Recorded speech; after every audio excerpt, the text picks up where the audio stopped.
Ini adalah kisah Cinderella Rhodopis dari Mesir, dan dipercaya bahwa ini adalah kisah nyata dari dongeng Cinderella yang selama ini kita dengar. Di akhir masa kerajaan Mesir kuno, tepatnya beberapa dekade sebelum kerajaan tersebut ditaklukkan oleh Persia, hiduplah seorang Firaun yang bernama Amasis dan bertahta di sana.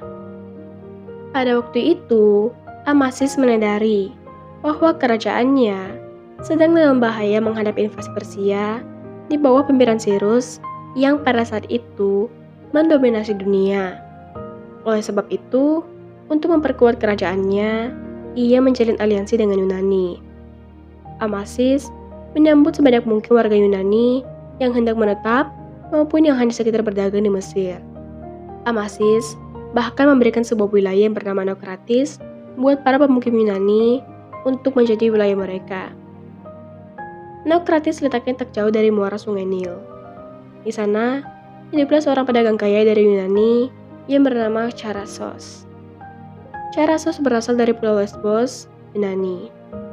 Pada suatu hari, Charasos tengah berjalan di sebuah pasar dan melihat ada keramaian. Orang-orang berkumpul di tempat jual beli para budak. Karena rasa keingintahuan yang cukup besar, ia akhirnya melangkahkan kakinya menuju keramaian tersebut, dan ia melihat bahwa orang-orang di sana tengah memperhatikan seorang wanita yang sangat cantik yang dikurung dalam sebuah kerangkeng batu untuk dijual. Wanita itu tampaknya seperti seorang wanita dari Yunani karena kulitnya yang putih dan pipinya yang merah merona bagaikan mawar yang sedang merekah.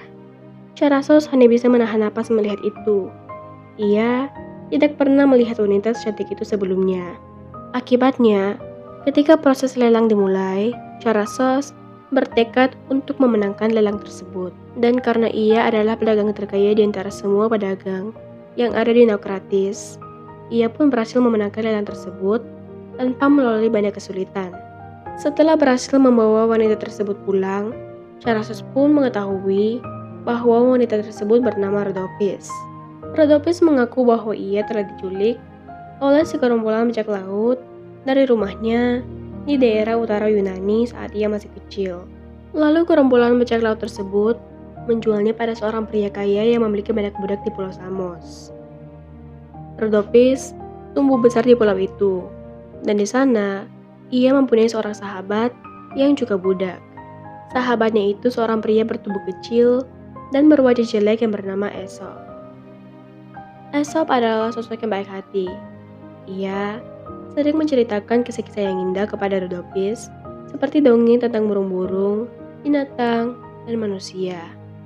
Namun, ketika Rhodopis telah menginjak usia dewasa, sang majikan ingin memperoleh lebih banyak uang dengan jalan menjual Rhodopis ke Naukratis untuk dibeli oleh pria-pria kaya di sana.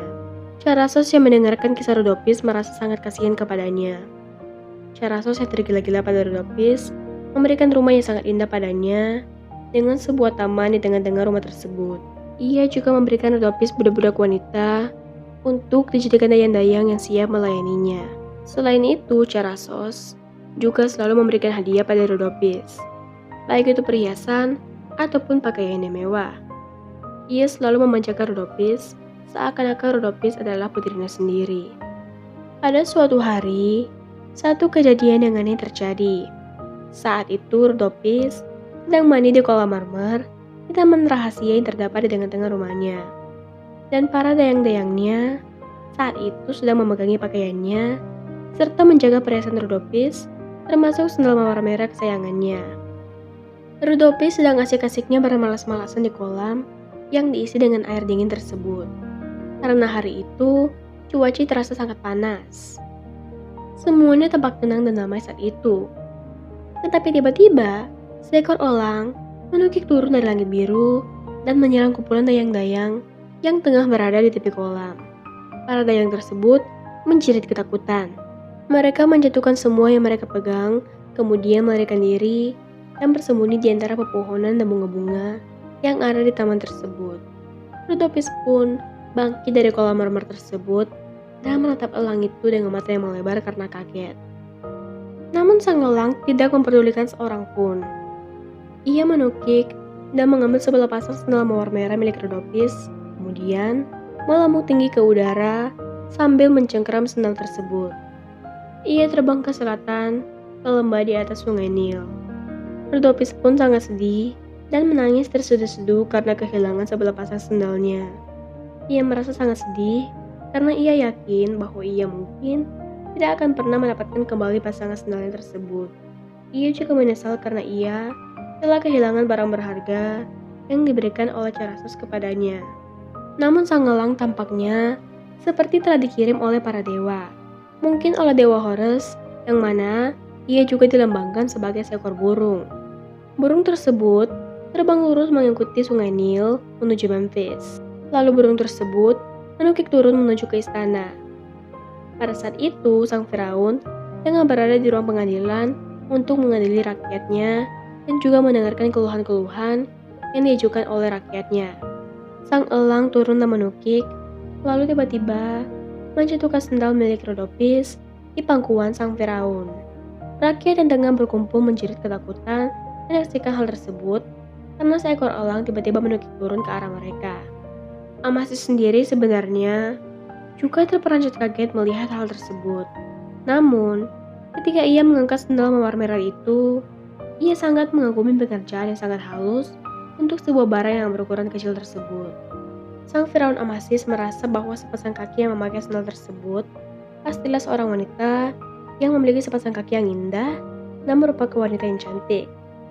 Karena terpesona oleh sebelah pasang sendal tersebut, tak lama kemudian, Amasis mengeluarkan titah yang berbunyi, "Para utusan saya akan memasuki kota-kota, baik itu yang di delta, atau jika perlu hingga ke hulu sungai Mesir, sampai ke perbatasan kerajaanku.